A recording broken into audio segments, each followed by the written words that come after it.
delighted to be joined by Thiago. Thiago, welcome. Thank you very much. Thanks for joining Hi, me on everyone.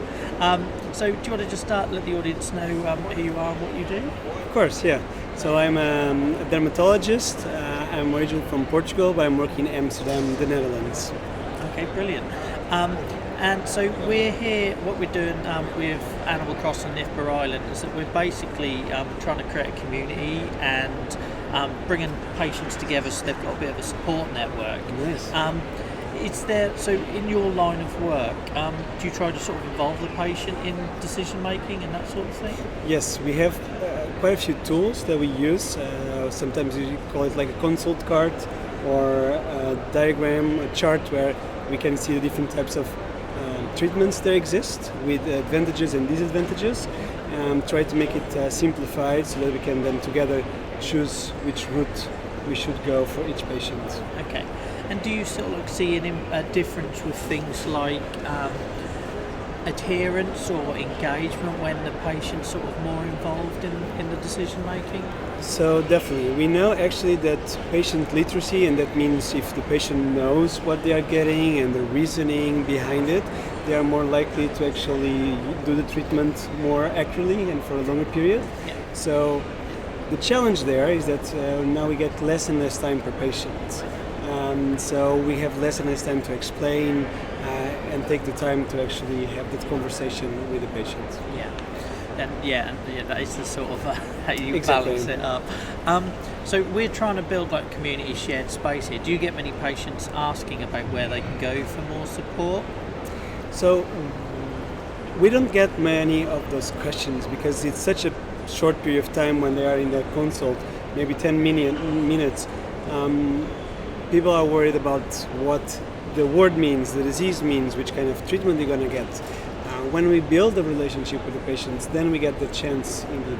By children or younger patients, I also see that there is a bigger impact to be part of a community and to see that actually you're not the only one. Yes. And there is more prevalence out there. Yeah, brilliant. That's kind of exactly what we're doing. And just finally, because I know you've got another meeting to go to. But we still have time. So mental health comes up a lot in the conversation here. Do you sort of see a link or recognise that sort of link between psoriatic disease and the impact on mental health? Definitely. There's actually also very well studied. We know that patients with chronic skin diseases and specifically also psoriasis can have some more mental difficulties. It's a very debilitating disease. I had it in my family. That's actually why I went into dermatology and I did a PhD into psoriasis. But what we struggle as well is that there are not many psychologists that are trained or with interest in chronic skin diseases. Either the waiting lists are very long or there is not that connection. So sometimes, even though we could be aware or we'd like to refer someone for more maybe specialized psychological counseling with skin diseases, that's not always out there, unfortunately. Yeah, and there's that challenge about how you create like a multidisciplined sort of approach for supporting the patient. Yeah.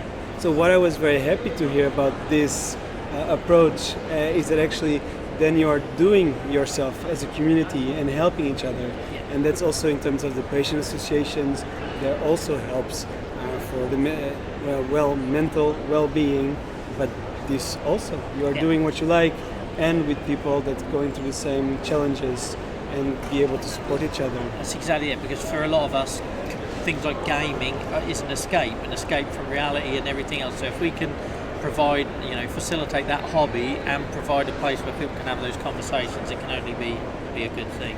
I would be thrilled if you can escape from your skin daily disease and leave that worry a little bit behind and make it more bearable.